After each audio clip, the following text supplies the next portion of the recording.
elävästi muista kello täällä päässä 4.37 pelattu. Vantaa kiekko kaveri heittää semmoisen vaihtoon menevä kiekko meidän maalia kohti, joka lorahtaa sisään. Ja silloin mä uskon, että aika monelta kaverilta musteni maailma siinä pelissä.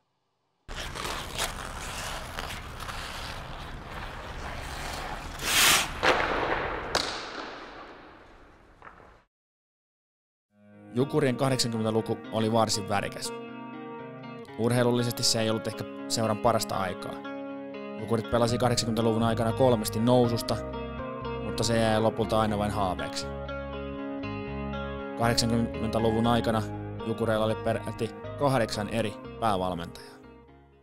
Siellä oli semmoinen tunne, että seuran johdon tasolta, että käydään 1 vuosi pelaamassa alempaa sarjaa ja noustaan takaisin, joka ei toteutunut kuin 15 vuoden päästä. Se on aika pitkä vuosi. Että kyllä siinä niin kuin satsausta seura teki, mutta myös muut seurat Suomen maassa satsasi enemmän. Porukka siinä 80-luvun alussa vaihtui.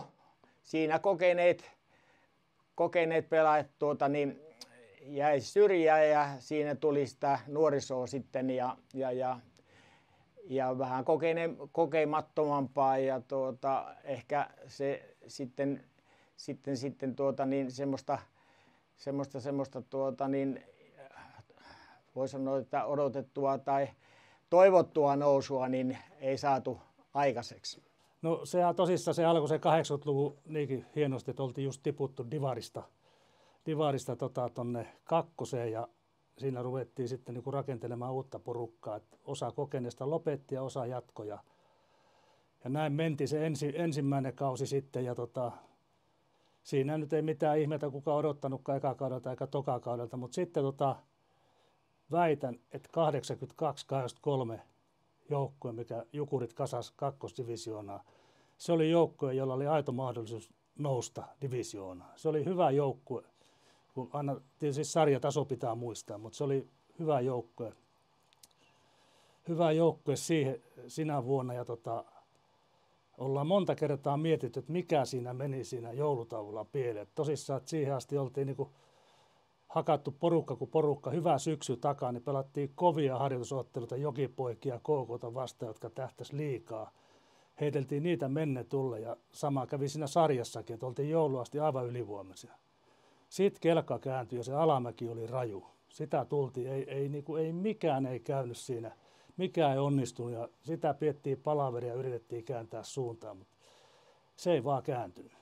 Ja se kaus päättyi kyllä rajuun pettymykseen ja seuraava kausi oltiin sitten taas uuden valmentajan kanssa hommissa ja se oli vaikea kausi sekin. Et se ei lähtenyt, ei millään lailla. Tuli pelaajia Tampereelta ja Porista ja muualta ja kemiat ei sattunut oikein poruka kesken ja valmentaja keskekään ja kaiken huippuna sitten meillä oli Mikkelissä sunnuntaina kotiottelu ja oltiin otettu jo alkuverittely jäällä, tultiin koppiin 15 minuuttia, 20 minuuttia peli alkuun. Tulee eräs johtokunnan jäsen koppiin ja vinkkaa mulle, että tuus tänne näin. Mennään suihkutiloihin ja hän sanoo mulle, että annaks mä nyt sille kenkää vai pelin jälkeen. Ja tarkoitti valmentajaa.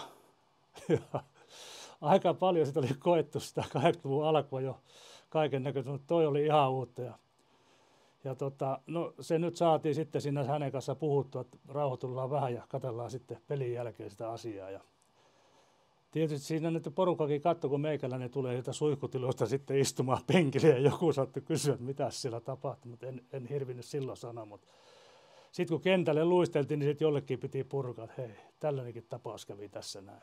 Me voitettiin se ottelu, en muista ketä vastaan se oli, voitettiin se ottelu, että valmentaja varmaan senkin osittain takia sai säilyttää työpaikkansa siinä, mutta kokemuksena kyllä ainutlaatuinen oli se.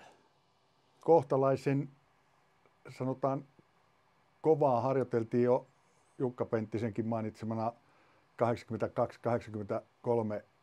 kesäkautena ja syksyllä, milloin peli, sehän oli niinku itsellekin niinku iänkin puolesta 20 just täyttäneenä niin parasta aikaa, mutta koska tulosta ei saavutettu, niin pikkusen semmoinen, sanotaanko, lama iski täällä siihen koko organisaatioon ja myös pelaajiin.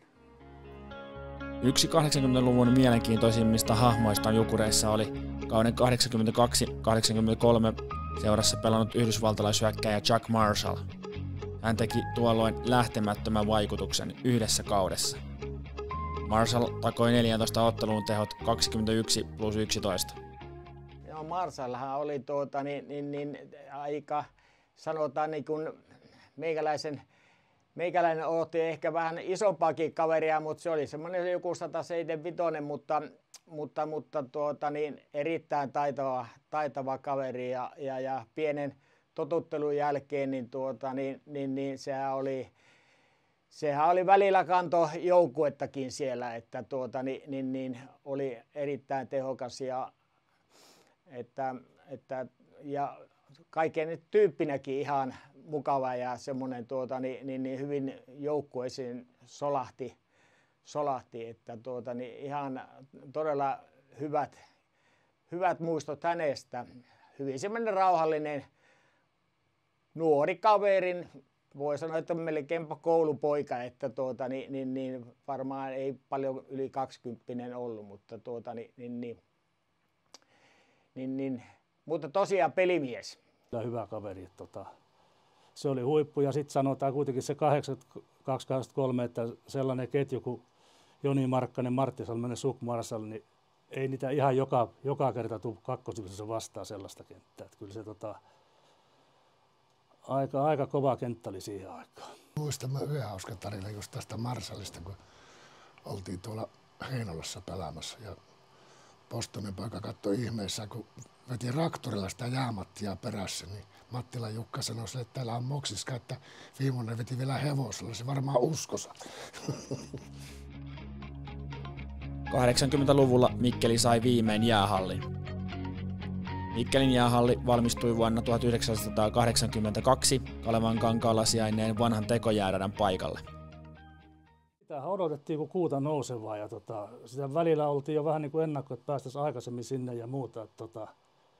Se oli hieno hetki silloin Mikkelissä ja varsinkin kun 70-luvulla oli tottunut siihen, että silloin reissattiin harjoittelemaan tänne Lappeenrantaan. Viikolla alkoi jäävuoro 9:30 illalla Lappeenrannassa, loppu 11:30. Ja sieltä ajeltiin sitten Mikkeliin takaisin ja viikonloppuna helpotus silloin alkoi 7:30 aamulla.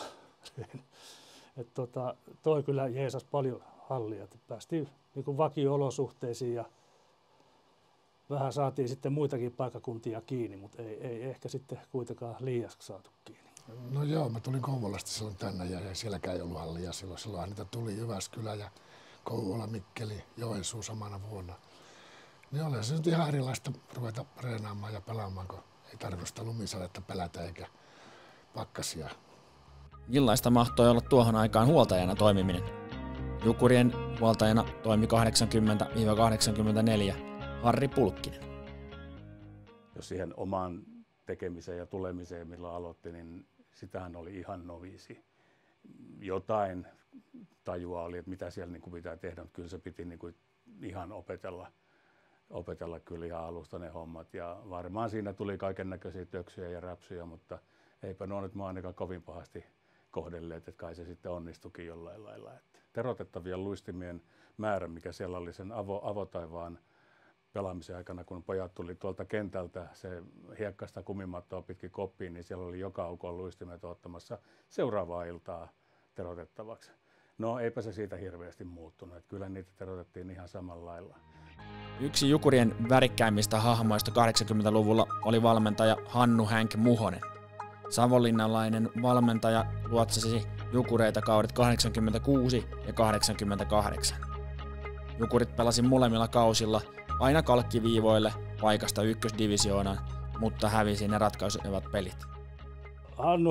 Hannu oli kova NHL-mies, sehän toi meille NHL näitä viikkolehtiä ja muita. Ja joskus oltiin oltiinko Raaheen menossa pelaamaan ja muuten oltiin Iisalmessa yössä, niin siinä oli Edmonton Oilersin yöpukukin päällä, kun se kävi nukkumaan. Se oli henkeä ja vereä NHL-mies kyllä.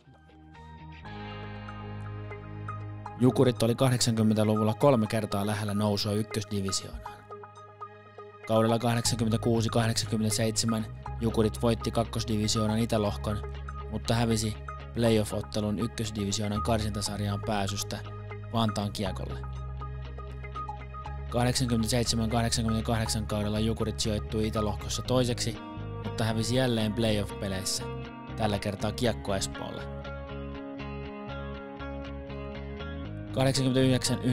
89-90 kaudella Jukurit sijoittui Itälohkossa kolmanneksi selviten kuitenkin ykkösdivisioonan karsintaan, jossa se kohtasi Kauniaisten IFK. Grani nousi kuitenkin otteluvoitoin 2-1. Täällä ensimmäinen ottelu ja lyötiin aika selvin numeroin ja sitten Vantaalla tappioniska ja ratkaisuottelu Mikkeliin. Ja tupa aika täys porukkaa ja erittäin tiukka ottelu, paikat vähissä molemmilla ja viimeistä minuuttia pelataan, ollaan 2-1 häviöllä siinä ja joku onnepomppu tulee ja Arto Tiainen pääsee läpi ja tasoittaa peli 2-2. Kauhealla tsempillä sitten tuonne pukukoppiin lataamaan itse, että tämä käännetään varmasti tämä peli. Elävästi muista kello täällä päässä 4.37 pelattu. Vantaa kiekokaveri heittää semmoisen vaihtoon menevä kiekko meidän maalia kohti, joka lorahtaa sisään. Ja silloin mä uskon, että aika monelta kaverilta musteni maailmaa siinä pelissä. Se oli toi 82-83 kausi ja tämä muu se toinen kausi. Ne oli niinku mun mielestä sellaiset ainoat kaudet, millä oli mahdollisuus nostaa ykkösen materiaalilta. Tiesitkö, että Tehomet Oyn historian merkittävin askel tapahtui 80-luvulla, kun yritys alkoi valmistamaan valaisinpylväitä? Tehomet Oyn ensimmäinen iso valaisinpylväystilaus toimitettiin Pieksämäen Keskuskadun varrelle. 1980-luvulla Tehometin tuotantoon kuuluivat valaisinpylväiden lisäksi muun muassa pesukoneet ja kylmiöt, mutta yritys keskittyi vahvimmin valaisinpylväiden suunnitteluun ja valmistukseen.